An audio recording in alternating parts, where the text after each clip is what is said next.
Olá, sejam muito bem-vindos a mais um Opinião Livre. Hoje nós vamos falar sobre violência psicológica, um tipo de violência pouco detectável, difícil de provar, embora o seu poder lesivo possa ser muito mais grave do que o poder da violência física. A violência psicológica, ela afeta a autoestima da vítima, que sem perceber, ela passa a acreditar, começa a acreditar que é a causadora de tal violência. E muitas vezes passa a duvidar do seu valor como ser humano.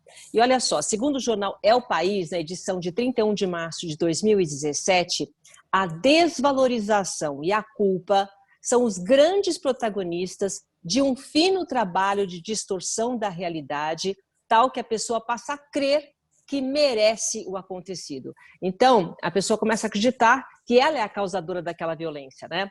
Então, as consequências são as mais diversas. Os sintomas físicos, estresse emocional, quadros de ansiedade, problemas de sono, apatia, depressão, consumo de medicação e uso abusivo de álcool. E olha, gente, a realidade atual revela que a violência psicológica está presente em vários âmbitos sociais. Então, é um tema muito importante para a gente abordar aqui e nós convidamos mais uma vez a psicanalista Aline Reck Padilha Abrantes. Muito obrigada pela sua participação mais uma vez, Aline. Olá, Silvia. Obrigada por estar aqui. Olá a todos. Muito bem. Aline, o que é violência psicológica? Então, nós podemos pensar aí na violência psicológica no abuso das palavras, né? Aquilo que é dito, que está presente na fala de alguém, ou nos discursos presentes na sociedade, né? Os discursos sociais. Então, se nós somos, né, sujeitos de linguagem, nós nascemos mergulhados no universo de linguagem e nos constituímos, né, na relação com o outro que é mediada pela linguagem, né? Então, a subjetividade, ela é um efeito desse encontro com o outro mediado pela linguagem, né? Então, nós somos, nos amarramos, né, ficamos enlaçados também nos significantes que vêm do outro, né, que portam um sentido. Isso eu estou colocando por quê? Porque tem muita relação, né, dessa violência que está na linguagem, nas palavras, né, que está situada aí no encontro com a linguagem e que não é sem consequência para o ser humano, né? A violência subjetiva, para pensar na violência subjetiva, a gente precisa adentrar, né, na constituição do laço social, né, aquilo que faz laço com o outro. E, então, considerar os discursos que imperam num determinado contexto histórico, né, as formas como os sujeitos vão respondendo a esses discursos, as posições, né. A violência, ela supõe, né, a objetalização do outro, né? Tomar o outro como objeto. Ô, Aline, mas aí a gente está falando de uma forma mais subjetiva, né? Então, violência seria, né, dentro daquilo que você falou, a violência subjetiva. Mas como fica em relação à agressividade, né? A agressividade é uma violência, né? São conceitos diferentes, né? Assim, na minha leitura, a partir, né, da psicanálise, a agressividade, ela é constitutiva do eu, né? Ela se situa na base da constituição do eu, na relação com o objeto, com o outro, que é o objeto de amor, no caso, por exemplo, a criança, a mãe, né? Ela é o objeto de amor da criança, né? Há aí entre o eu e o outro uma relação que é especular, projetiva. Então, a criança pequena, por exemplo, quando ela bate numa outra criança, né, tem aí, né, essa agressividade daquilo que ela projeta, que é dela mesma, no outro, né, que é um quantum de energia, né, que se situa nessa relação com o outro. Então, assim,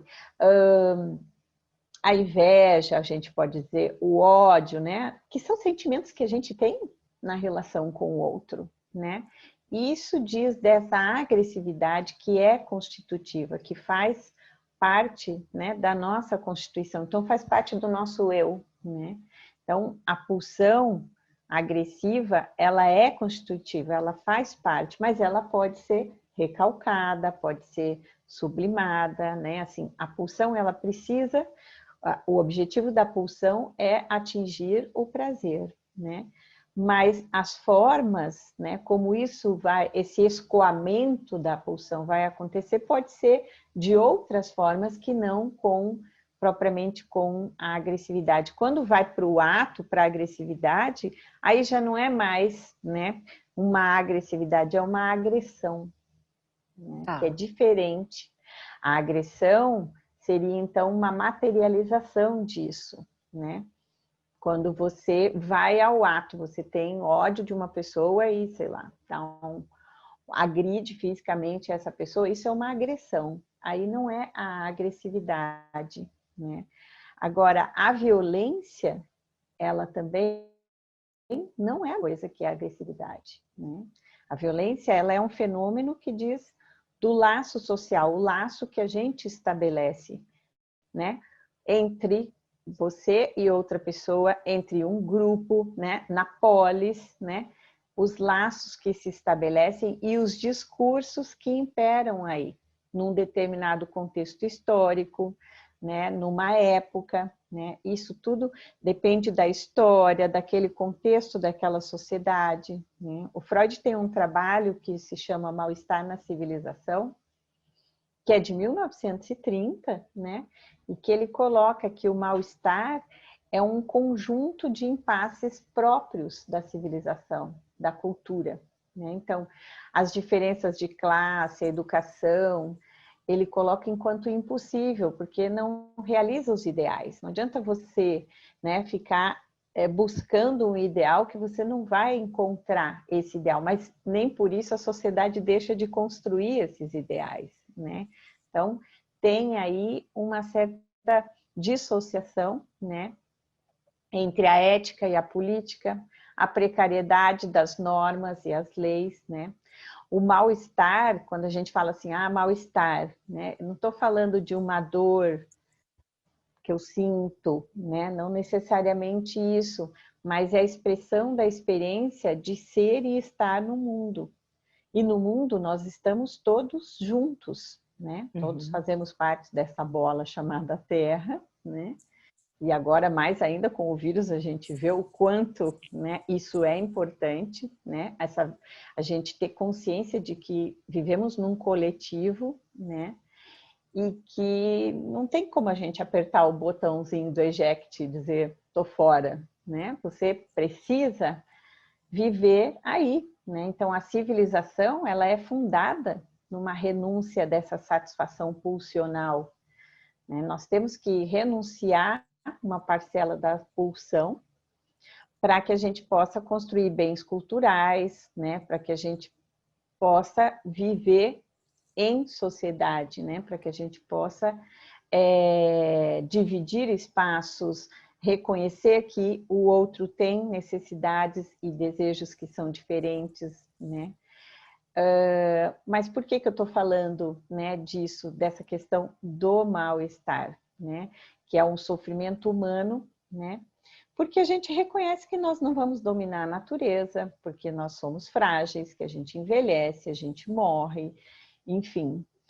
Mas é comum a gente ouvir que o mal-estar associando, assim, igualando, né? Como se fosse a mesma coisa, o mal-estar e violência. E não é. A violência é um fenômeno que remete a vários fatores, né? Não tem uma unicidade, assim, que eu posso dizer, o mal-estar é violência, né? A violência, ela nos causa mal-estar. Quando você fica sabendo de uma violência, ela causa horror, é difícil até se colocar em palavras, dependendo de que violência se trata, né? Então, a violência subjetiva, por exemplo, é uma das formas de violência. Essa que nós estamos hoje discutindo. Eu acho importante, né? Nós estamos aí numa época que estamos falando muito de pessoas isoladas, o aumento de violência, o aumento de violência psicológica. Então é muito importante essa colocação da doutora Aline para a gente entender melhor, né, os conceitos de cada coisa. Até queria retomar um pouquinho a primeira pergunta, então, só para deixar bem claro aqui, para a gente analisar bem. Então, violência subjetiva é a mesma coisa que violência psicológica, é isso?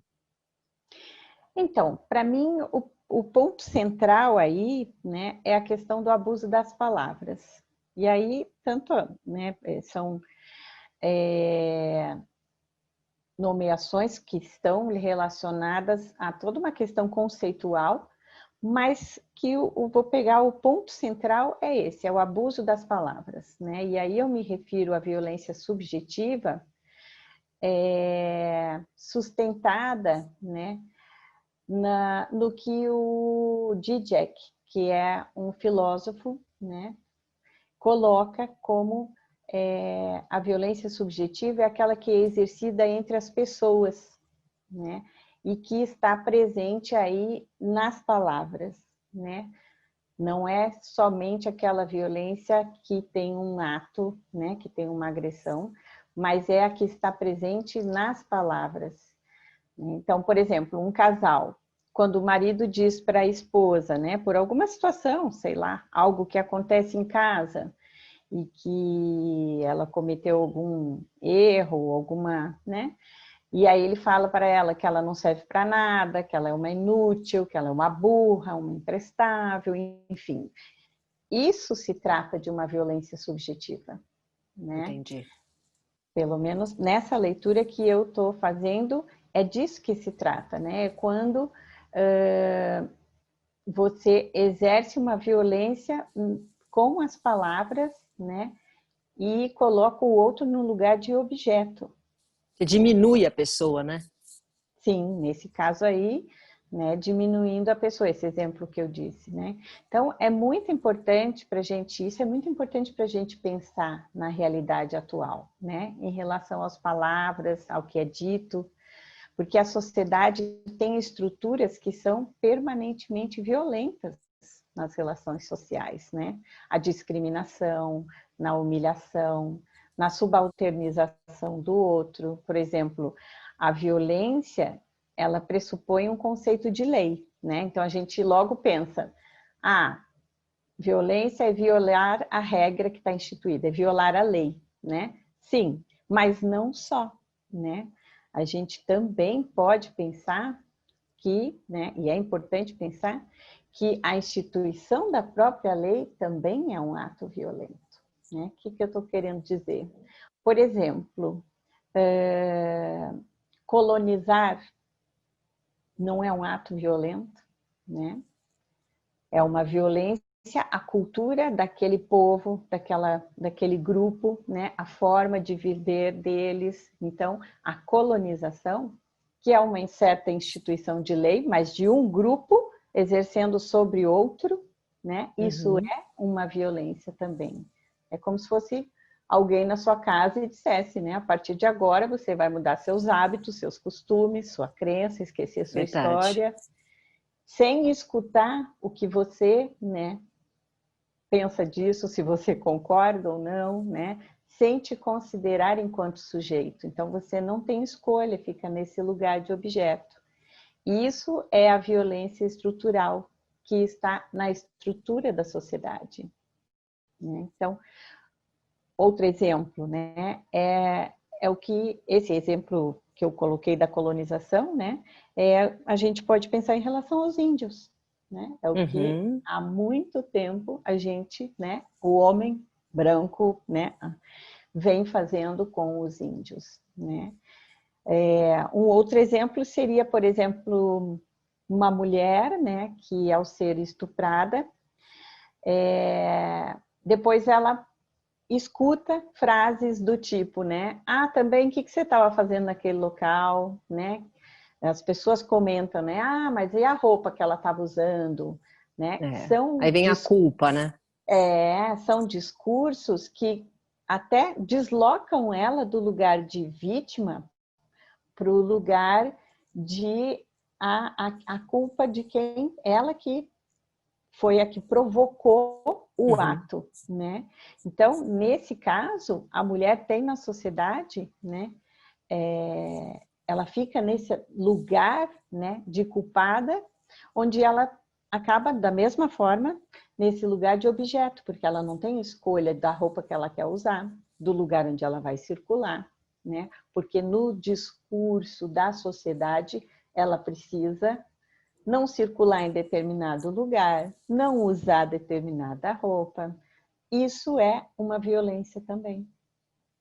Tá certo. A gente vai continuar falando no outro bloco um pouquinho mais sobre essa comparação aí, violência subjetiva, e você já começou a falar sobre a violência estrutural, né, que é muito importante, que a gente já consegue visualizar a nossa experiência que a gente está acostumada, principalmente a assistir na televisão, todos esses relatos das mulheres, das pessoas que sofrem violência psicológica. Eu vou fazer um rápido intervalo, daqui a pouco a gente volta. Até já.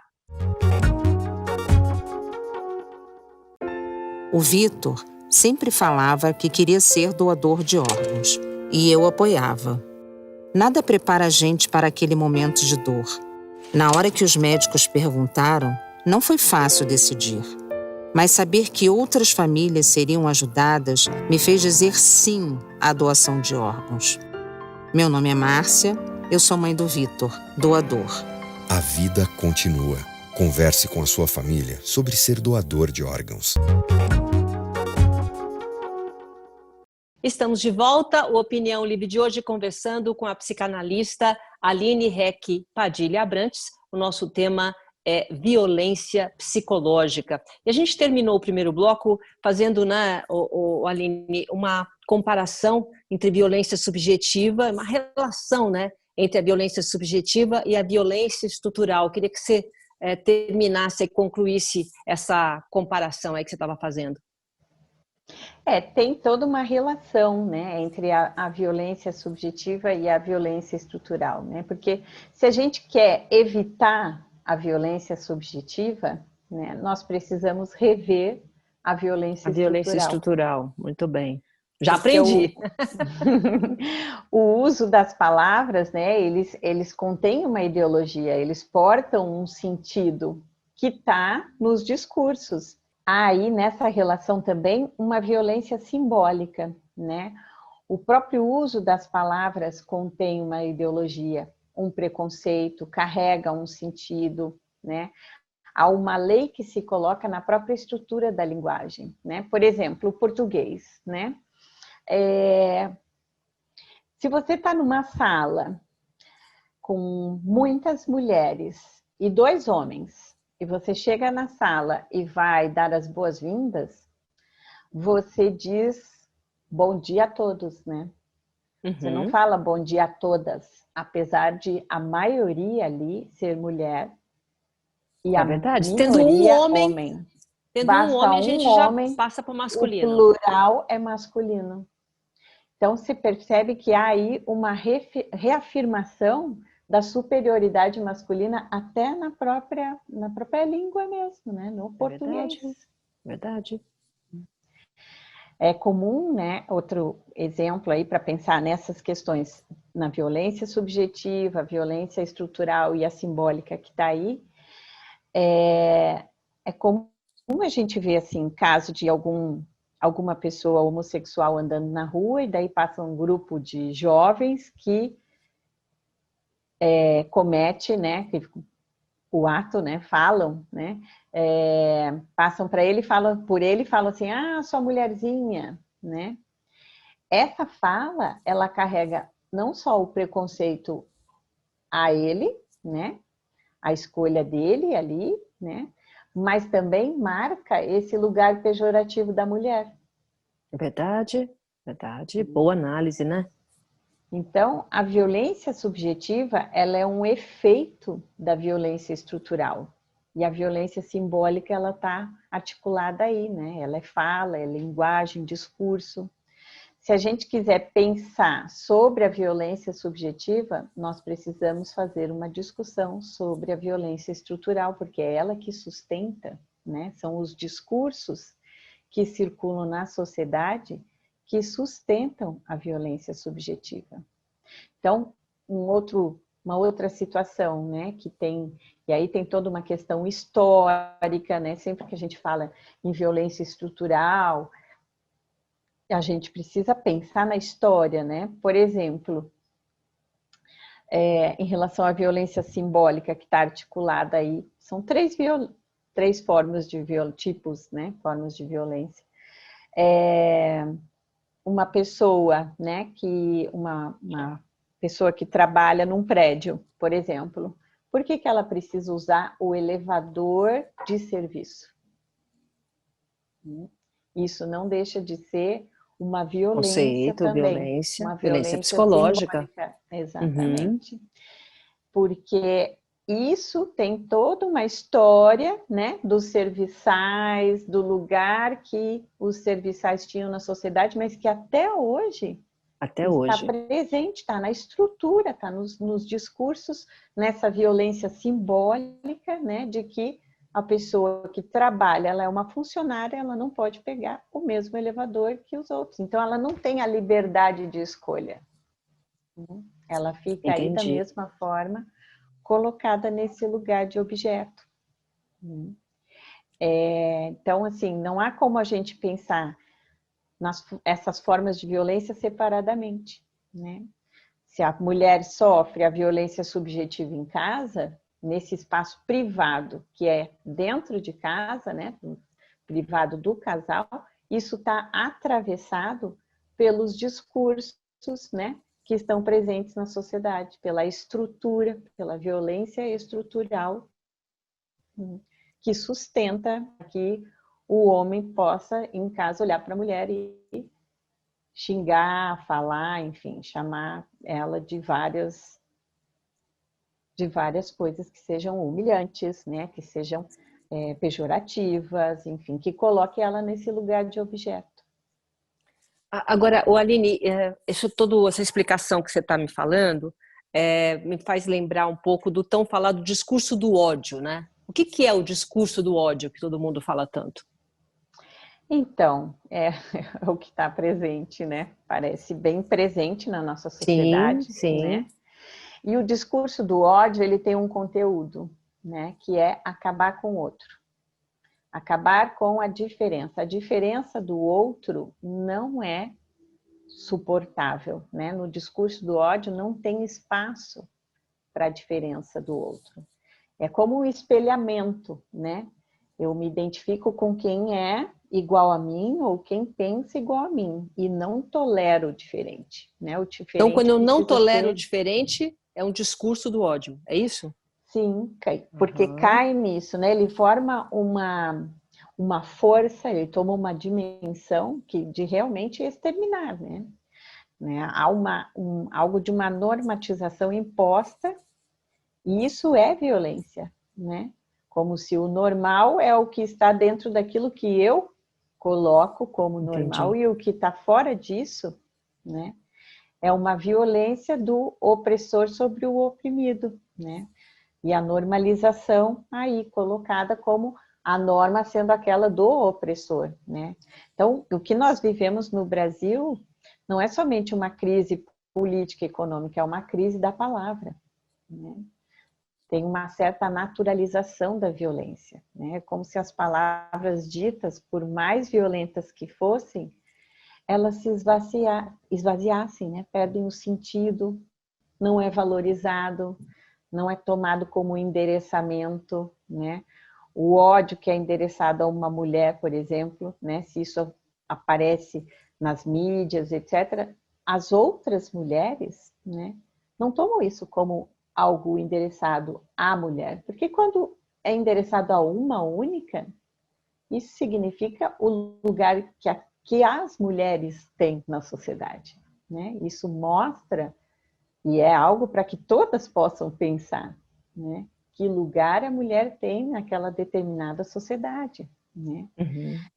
A palavra é a possibilidade para o sujeito, né? E para as formas de fazer laço. Então, os discursos fazem laço, né?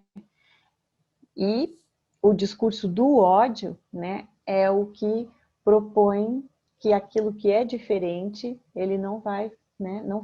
Não há laço. O laço está entre aquele que compactua, né? Que faz parte do mesmo ideal, né? E Aline, você acha que o discurso do ódio pode matar? Sim, claro que sim, né? É um discurso que ele faz laço, né? Então, faz laço entre as pessoas, né? As pessoas fazem laço um com o outro. Então, se há num grupo um discurso de que a diferença do outro é uma ameaça, né?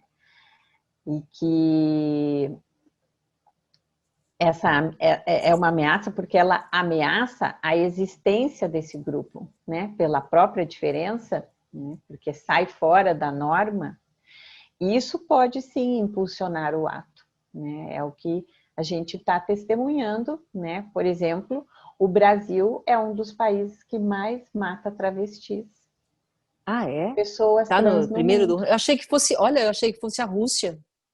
Não, eu também fiquei impressionada. É um dossiê elaborado pela Associação Nacional de Travestis e Transsexuais de 2019 que aponta isso, Olha, né? Então, que vergonha, hein? isso mostra, né, o quanto sim, né, pode ir ao ato, né? O próprio Freud já dizia no seu texto Psicologia das Massas e Análise do Eu, né, que o ódio, quando em massa, né, quando tem um grupo, né, que se une, né, pode fazer massacres. É Então, a verdade. massa, ela é acéfala, né? Quando as pessoas sozinhas, né, pensam, quando se unem numa certa alienação, com um único ideal, isso, aquela reflexão individual de cada um, ela se perde, ela passa a Se ser, perde. né, E é uma um pavio, massa. né? É uma pólvora. Acende o fósforo, vai todo mundo junto, as pessoas parecem que não pensam mais. É impressionante quando Sim, existe uma massa, né? Eles conseguem fazer sim, coisa que se tivessem sozinhos jamais fariam, né, Aline?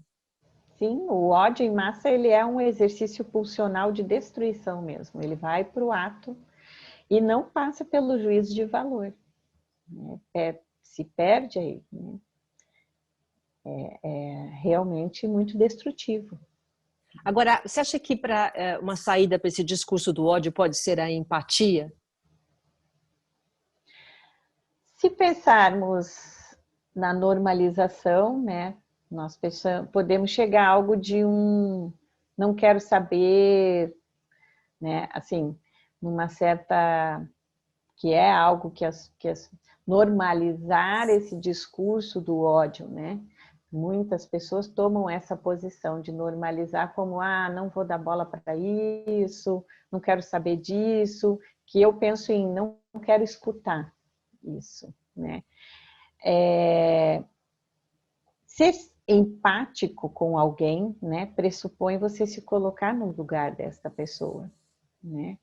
E o que eu quero dizer com isso, né?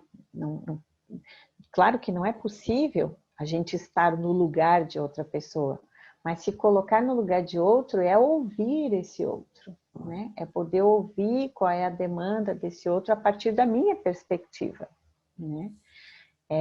Então, tal como o ódio, né? No ódio tem o reconhecimento do outro em que não tolera a diferença do outro, na empatia, né? Também há o reconhecimento do outro, mas com a intenção, né, de reconhecer esse outro, de se interessar por esse outro, né, Uhum. de saber o que esse outro, né, está pensando, né, o que não é tolerância, né, tolerar é uma certa obrigação, está ligado a um discurso mais moral, né.